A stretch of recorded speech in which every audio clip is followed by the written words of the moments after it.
Budget 2013 will bring you all the latest from Westminster and Winchester. 7 years for a man deemed a danger to the public. Years to hydrotherapy. Meet Heidi, the swimming rabbit.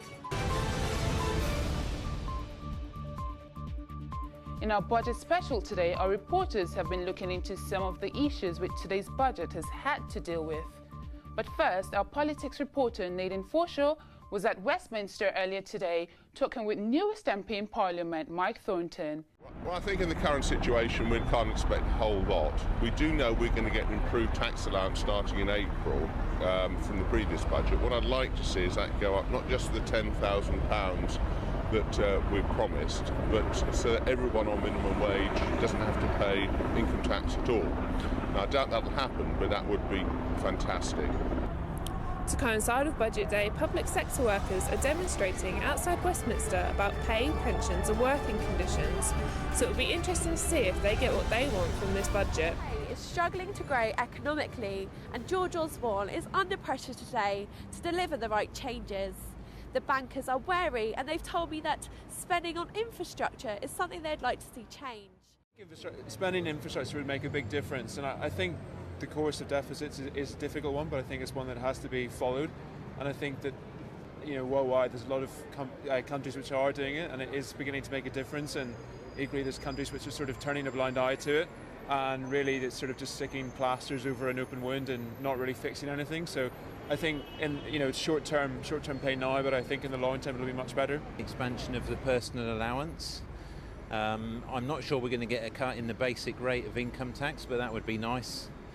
And possibly something for education. I don't think there's one thing. There are so many aspects of everybody's lives that are affected by the recession at the moment that the whole thing needs to change.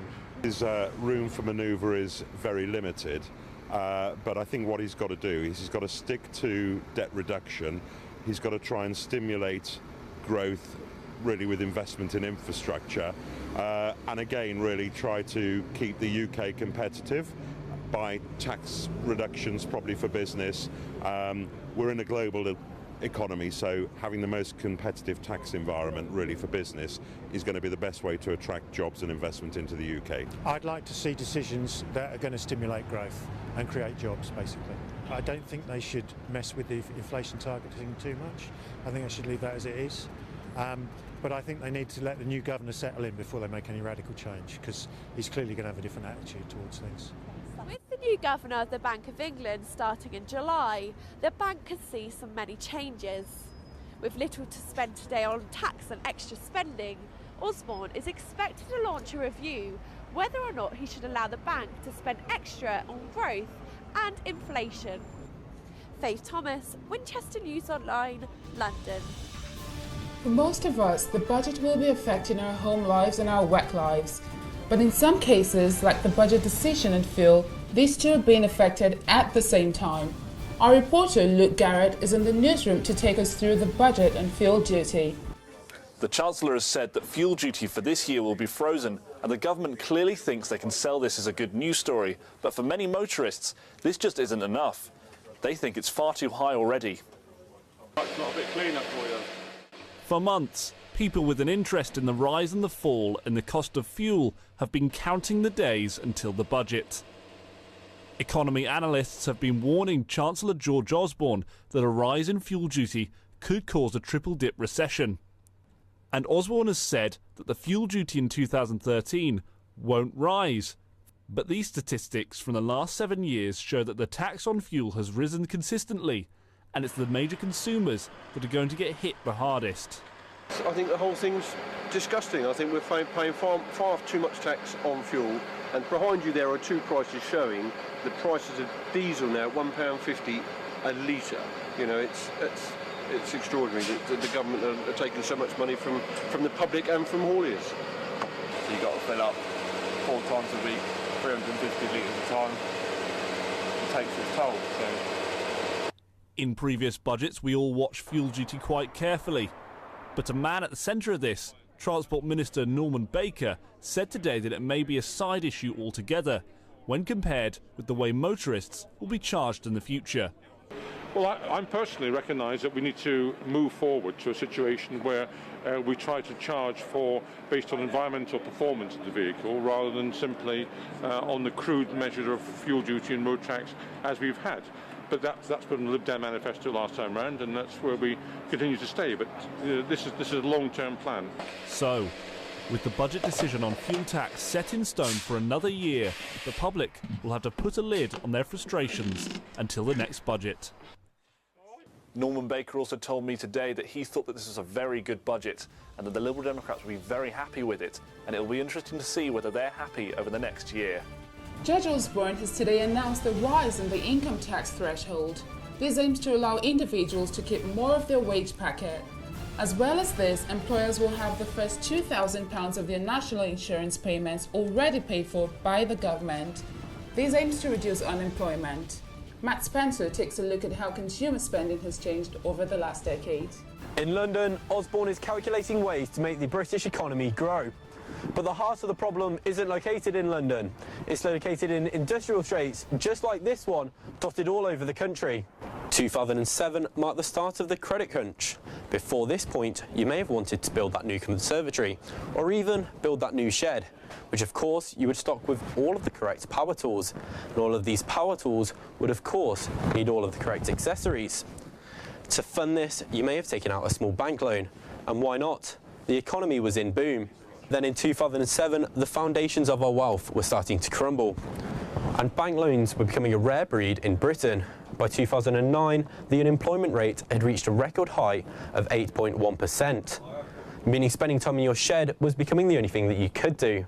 And even that dream was slowly dying. In the last decade, statistics show that household disposable income has risen and risen in the UK. However, consumer spending has fallen drastically since 2007. Is it therefore not the pounds in the pockets of individuals that are affecting what they buy, but is it in fact a common lack of confidence amongst consumers within the shaky markets? The real question here is, what do these statistics mean in the real British economy, made up of workers and customers and not just notes on paper? We've obviously noticed quite a severe drop in terms of sales on the power tools and bits and pieces like that. It has slowly started to pick back up again, but it seems to be a question of it starts and it stalls, it starts and it stalls, and this is a regular pattern that we've seen over the last 12 to 18 months really. Has today's budget finally filled a hole in this industry, or will Osborne need a much bigger shovel? And here with me in the studio is Max Stafford, a Labour Party supporter, and Harvey Taylor, our business reporter. Thank you for joining us, Max. Thank you. It's not changed a lot. It needed to be far more radical. Borrowing is still up, growth is still down. We've still lost the AAA rating and it's still a part-time omni-shambles chancellor. So if you don't change any of those things, nothing generally is going to change. So you think it could have been done better? How would you have done it better, Labour Party? George Osborne said before the last election, judge me on 3 things. I'll keep the AAA credit rating, the economy will grow and the deficit will shrink. Now the deficit has shrunk by 1/3, which is good news. That still needs to come down. He's still missing his deficit reduction target by 2 years. The debt, however, will have gone up by more than £600 billion by the end of this parliament, the biggest debt we will ever have had. He's also, the economy is at best flatlining, at worst we're about to go into a triple dip recession, which is really bad for people's jobs up and down the country. And 3 weeks ago, Moody's credit rating agency reduced the credit rating and lost the AAA rating. So all 3 of the competencies that this Chancellor said to judge him on have all been lost. So we really do need a change. If anything indicates the necessary need for a change of plan, it should be that, and he hasn't changed it, and I'm afraid it's just arrogance from the Chancellor. And Harvey, you have been following the budget. What are the highlights? What do we need to know? Well, as always with the budget, there are always winners and losers. And as Max previously mentioned, with the 1p being slashed from the price of beer, a campaign which is heavily backed by the Sun newspaper. Elsewhere in taxation, the tax threshold of £10,000 will come into consideration in 2014, where families will not be taxed on their income tax until they're earning over the £10,000 threshold. Thank you.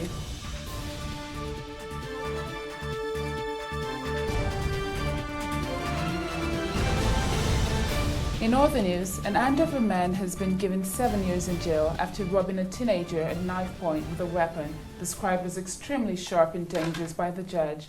The court heard that a 20-year-old man has an appalling record with almost 20 former convictions. Our court reporter, Christina Michaels, walks us through the robbery. Lewis Day Robinson has been jailed after he was branded a danger to the public by the judge. Robinson, aged 20, from Junction Road in Andover, was convicted of robbery at Winchester Crown Court. It was here along this pathway, just off Charlton Road in Andover, where Robinson robbed the victim in broad daylight. Robinson pushed the 17-year-old teenager up against the chain-link fence and held a small craft knife to his throat. He searched the victim and stole a £10 note that he found in his wallet and some tobacco. Robinson was released from prison in November and within 8 weeks has reoffended. Passing sentence, Judge Peter Henry said, "You have for a young man the most appalling record." The judge imposed a sentence of 7 years behind bars.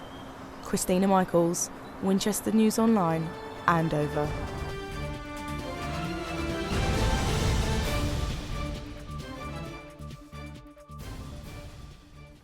Forget the doggy paddle.